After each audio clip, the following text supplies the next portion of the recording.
Hello everybody, and in this video I'm going to be doing a full walkthrough of exactly how to do an early game start that I recommended in a previous video. On top of that, I also got a request to talk about stat recommendations and to show you where to put your stats.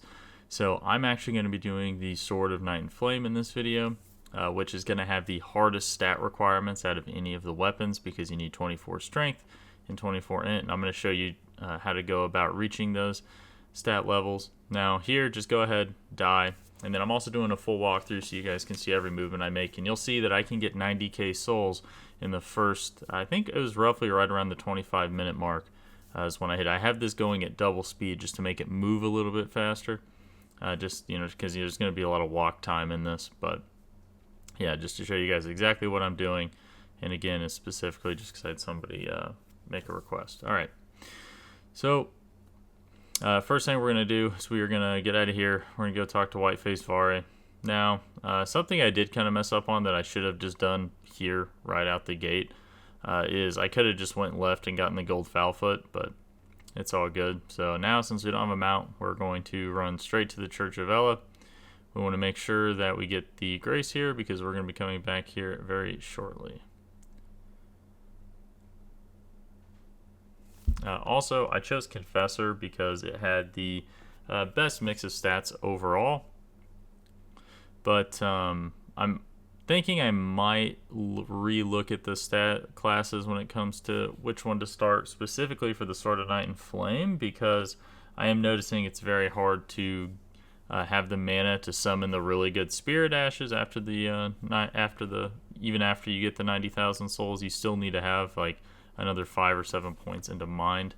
So I'm honestly almost thinking starting Prophet or Astrologer might be better.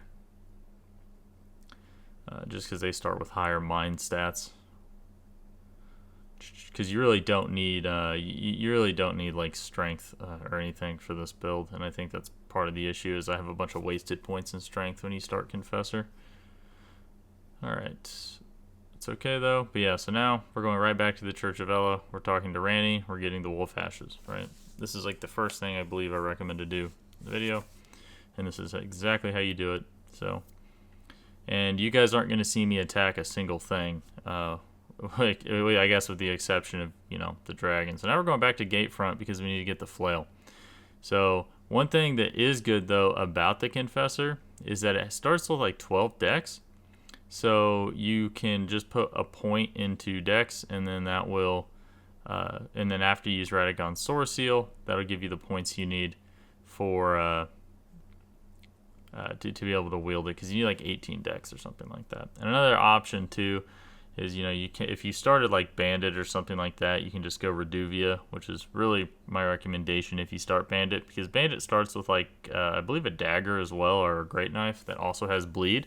So it gives you a way to get access to your combo ability. Yeah, so now we are immediately going to run to the Third Church of America. So we have our flail.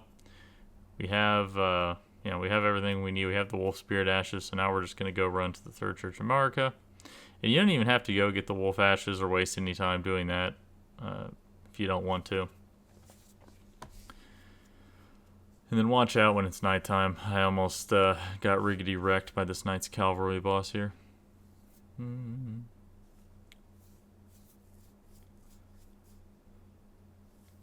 One thing you will need if you do want to go the Sword of Night and Flame, you'll see me do here is I'm going to end up going like 19 Faith, 24 Int. The reason why I go 19 Faith is because I actually do go pick up the 2 Fingers heirloom.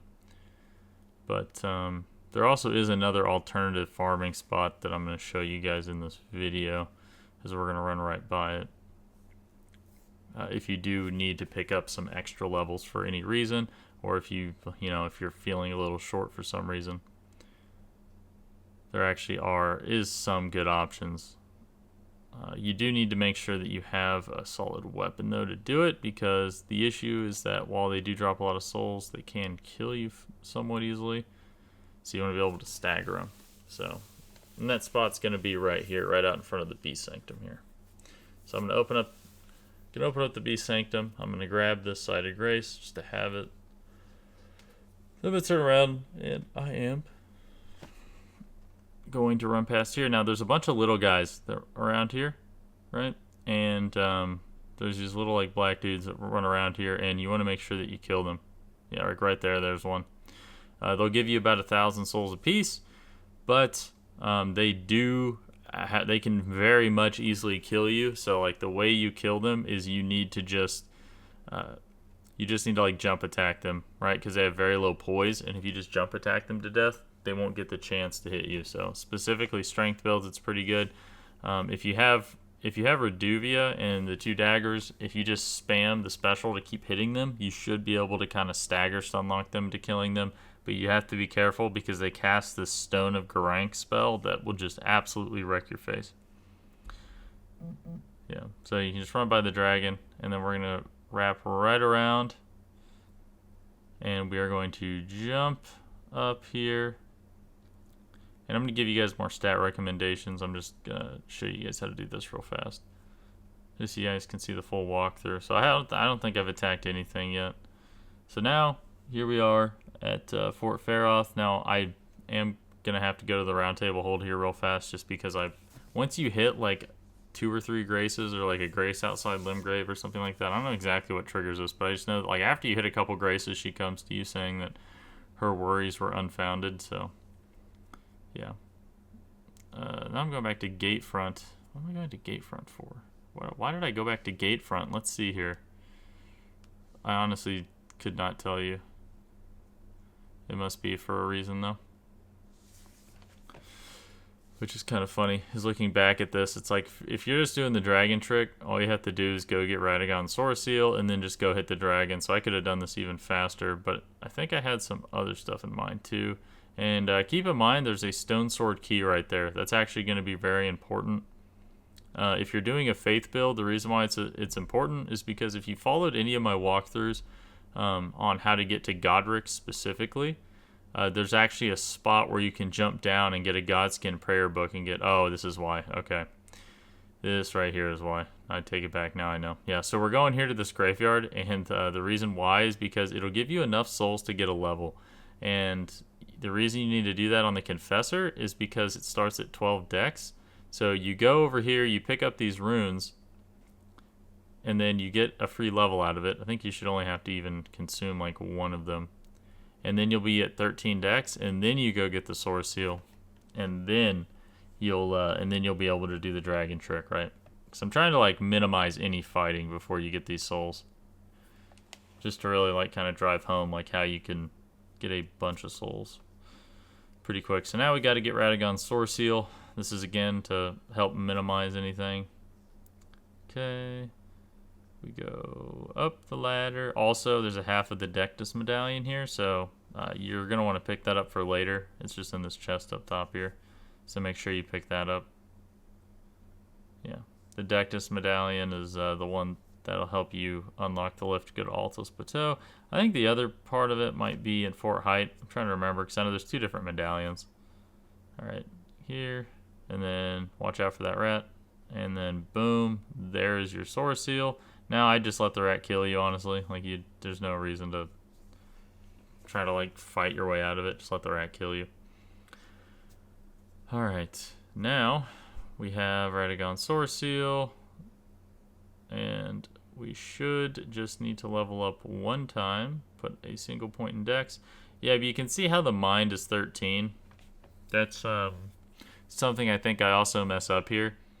Is I really should have I put points into vigor, I believe, and I should have, yeah, I put points into vigor, and I should have put all those points into mind.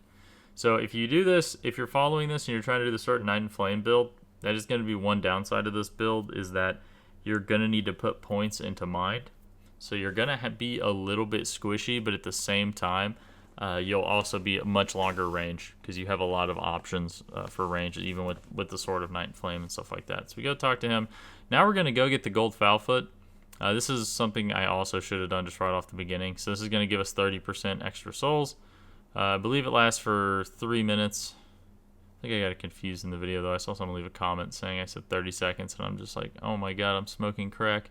But it is pretty low, so you want to make sure that you time it right, because it does take a while to kill that dragon. So you definitely want to make sure that you wait, though, until you're a little bit towards the end before you activate that. because I think I had to smack that thing for like probably a solid 3 minutes before it died. Okay. Now back to Fort Faroth. Yeah. And then, well, after I do this, after you see me do this here, then I'll go over the stat allocations for all the weapons that I recommended in my previous video, just so you guys can see exactly where to put the points here and what to do with them, right? And so far, I have only leveled up one time using the cemetery ruins, and I don't think I have fought a single thing. Alright, so it's going to take a second to kill this guy. I think I'm going to go ahead and speed this up even further, because it takes, at 200% speed is what I have this video on right now. At 200% speed, it still takes like 2 or 3 minutes, so that means you are going to be waylaying on this for like 6 minutes. So keep that in mind when it comes to the gold Foulfoot. You just want to wait till you get towards the end, because this is going to take a while. So now we're going to speed it up 300%. Smack, smack, smack, smack, smack.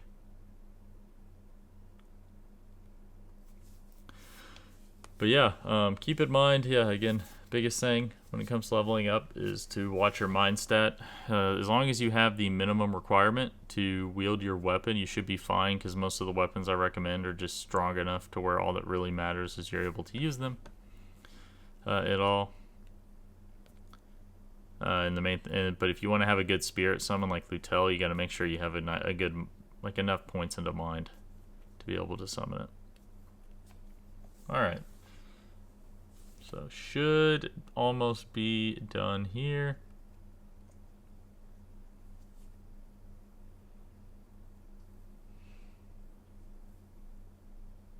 Yes.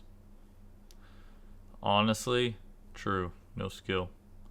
So hard to kill a dragon that's just sitting there doing nothing, getting a free 90,000 souls. Oh, so much skill. I'm so skillful right now. Alright. And then boom. Now I do actually try to reset this, because if you are fast enough, you can actually get this dragon to reset. But you have to be so fast. Like, you have to be like, I think you actually have to be standing at a specific spot on like where you're hitting the dragon. So, all right, come on now. My God, look at that. Okay, all right. Yeah, I don't think I make it, but you do get I think 96,000 souls out of this. 95, yeah. So 96,000 souls. Let's go ahead and put some points in here. So you're gonna see me kind of mess up here on this one, but I do put in the Sword of Night and Flame stats correctly. So you're going to want to go ahead and amp up your intelligence all the way to 24, amp up your faith all the way up to 19, and then we're going to get the 2 fingers heirloom. And then you want to put the rest of the points into mind, actually. I put like 4 points here, but you could see that I could have had this all the way up to 17, and then I'd be able to summon Lutel and everything else that I need. But alas, I was a dummy and totally just spaced that. But yeah, you have to be very strict with your points to be able to do and summon all of like everything, I guess, right? Now you will have lower vigor with this build, but again, you have a very, very potent ranged attacks when you're using like the Sword of Night and Flame, so it's not as big of a deal, especially if you put your mind in right and you have like Lutel or somebody there to like, tank the hits and to like, pull aggro for you. When it comes to stat selections for the Grafted Blade Greatsword, if this is the starting weapon you're going, and I'm just going to go over the things I recommended in the previous video. This is going to be what you want your stat sheet to look at, and this is what you're going to put in right after you kill the dragon, right? So your dexterity is already going to start off at 13, being a vagabond, so you don't have to put any points into that.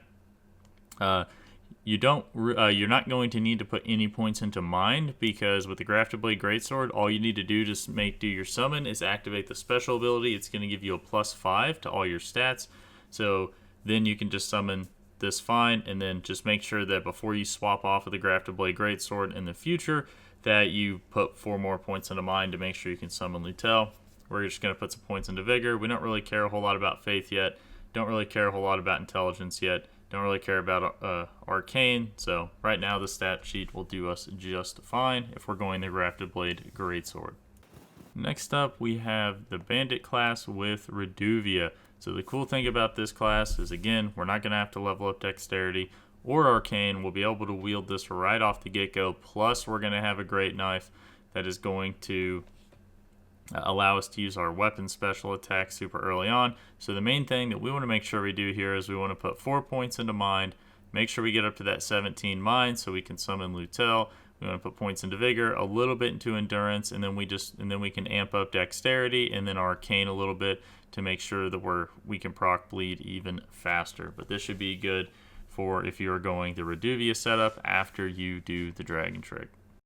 Alright, so next up we have the Sword of Night and Flame. Now I went and I reviewed this a little bit. So you have two ways that you can do this, but ultimately they both come out to actually be the same. So to wield the Sword of Night and Flame, you are going to need to go and get the Two Fingers Heirloom, which you can get very easily in Lernia of the Lakes. It's very early on. All you have to do is run down into a ruin to grab it, which does suck because then you can't use Radagon Sword Seal, but that's okay because we're going for a more ranged build anyway when we're picking up the Sword of Night and Flame. But you're going to need 12 strength and 12 dex, so regardless of if you go Confessor or Astrologer, you know, the stat sheet looks almost identical as to what it comes out as. So you can choose Astrologer or Confessor. Just make sure that you do two things. You get Faith to 19, Intelligence to 24, and Mind to 17 so you can summon things. And then if you're doing Astrologer, I think you'll need to put 3 or 4 points into Strength in order to be able to have the strength you need to wield the Sword of Night and Flame. Yeah, so that's what your stat sheet's going to look like if you want to wield the Sword of Night and Flame. Okay, so we are going to go and get that heirloom real quick just to show you guys where that is so you can wield this sword properly. So going from just one of the first sites, I think it's like the first site of Grace in Lernia, or I guess the second one, the first one in the actual lake. Take a right, run all the way over here to the Purified Ruins, run in here, break that so you can go down into the ruins, and it'll be right here. And this is going to increase your faith by 5, making you able to wield that. All right, now if you are going to be doing just really any kind of caster class, you're going to want to just go Astrologer when it comes to just being a pure caster. So you want to go 20 Mind, 24 Int, 13 Dex, 17 Vigor, 15 Endurance, and then Strength, Arcane, and Faith don't really matter all that much. The reason for this is just to get your Mind, your Endurance, so you can cast spells up more, and then get your Vigor up a little bit so you can maybe tank a hit in the event that something does or is able to get close to you. And again, my recommendations for being a caster in the beginning, early on, was the Meteorite Staff you can just run straight to and get from Kaled, as well as the Rock Sling spell that has a really, really nice stagger after you cast it a few times. Alright, and lastly, if you're wanting to go a pure faith / incantation user, or dragon incantation, I should say, you want to go 14 vigor, 17 mind, you get 12 strength, 13 dexterity, 24 faith, 16 arcane. We throw some points. We are going to have to put in a couple points into dexterity in order to be able to do the dragon trick. Our profit is going to be, it's going to be low, unfortunately. I believe its dexterity starts at 10, so it's not really one I would recommend going, even if you want to play a faith build, just because you're going to have to get 3 levels just to be able to do the dragon trick. But I figured I would throw it in here because it does start with a decent arcane. It does start with a decent mind stat as well, so you can get to the 17 pretty easy. But yeah, so that's going to do it for for really, I guess, all the stat selections for the weapons I recommend. So that's going to do it for this video, guys. Thanks for watching. If you would like to watch the original video where I show you guys exactly how to start off really strong early on with talisman locations, weapon locations, just showing you how to get everything you could possibly need for that, including things like boiled prawn, defensive consumables, just to make your Elden Ring experience really easy right out the gate. Go ahead, check the description below. But anyways, guys, like, subscribe if you want to see more, and I will see you next time. Thanks.